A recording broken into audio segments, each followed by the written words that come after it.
recordar en un homenaje que el Centro Cultural Tijuana te hizo, festejando tus 80 X número de años.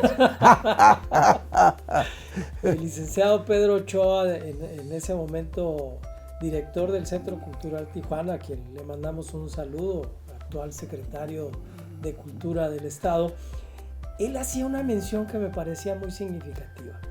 Él decía: David Piñera nos dio sentido y pertenencia por su trabajo de documentación histórica. Y ahí viene la cuestión y lo que te quiero preguntar justamente. Pareciera que la historia es una disciplina pues interesante, muy rica y demás, pero de pronto perdemos de vista su sentido práctico. Sí. Es decir, los documentos históricos, cuando se van a las fuentes, los documentos fotográficos, son la prueba fehaciente de algo que realmente sucedió, y ahí es donde encontramos pues el sentido de lo que somos en donde estemos ubicados. Dale. Me gustaría tu reflexión sobre eso, que me parece fundamental. Ándale. Bueno, pues uno debe de, ¿cómo diremos?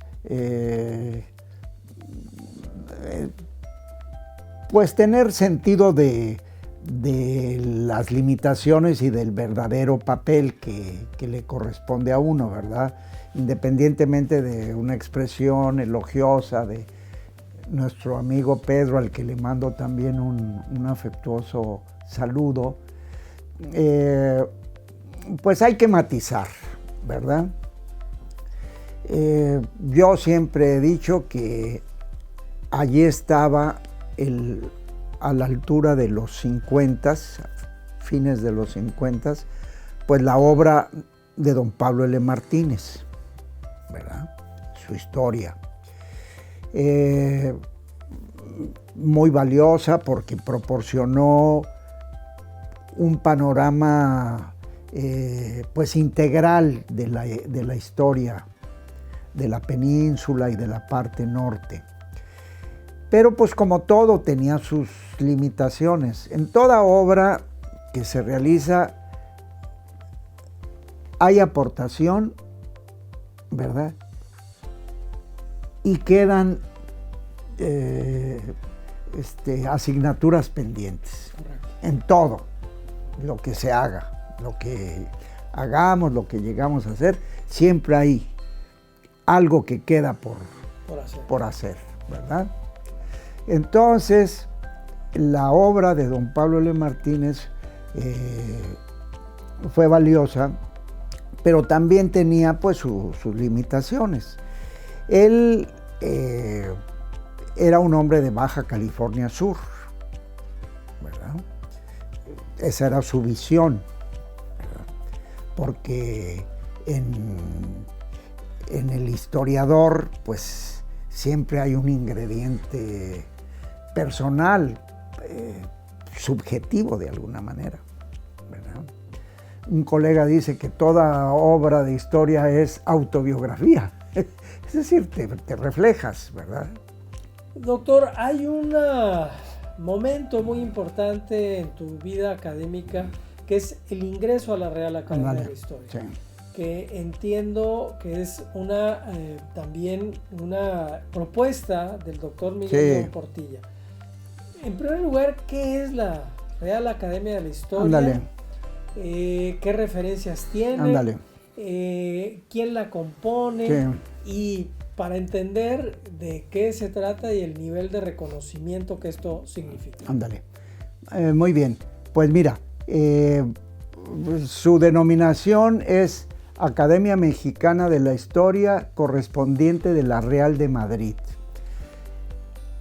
Es una figura muy significativa porque pues nos remonta a las academias del siglo XVIII, ¿verdad?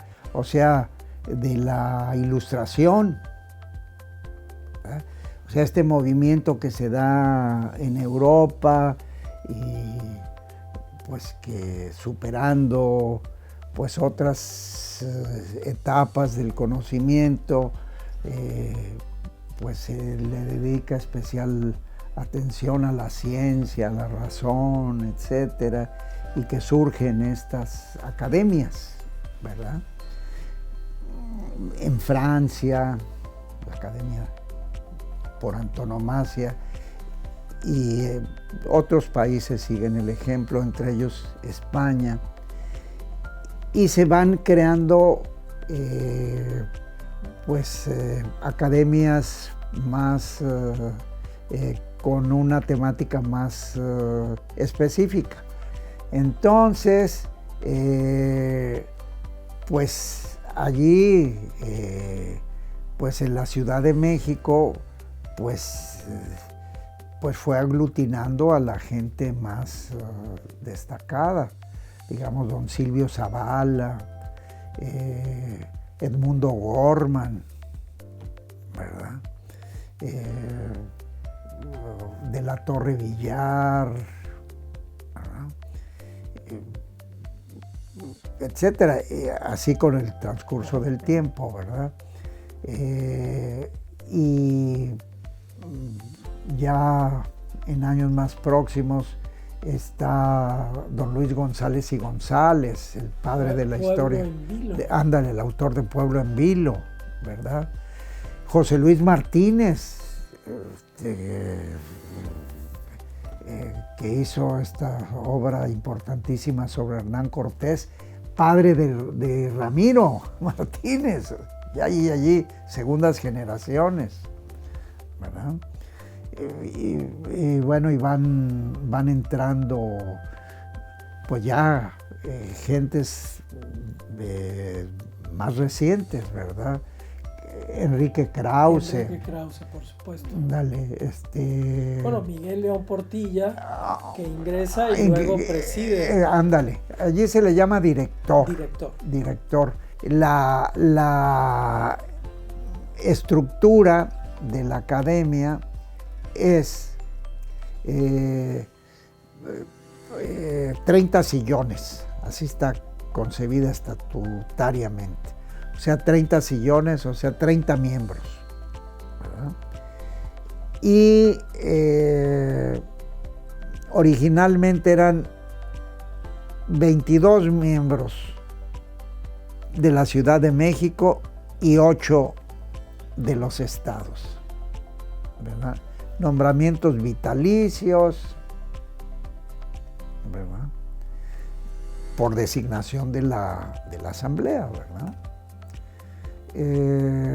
Y solamente hasta que no,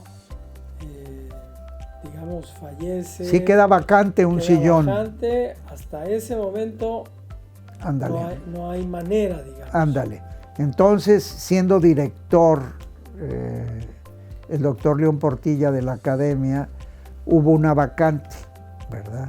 Es decir, falleció un miembro, porque hay miembros de número, ¿verdad? Que son 30, y miembros corresponsales, que es más abierto.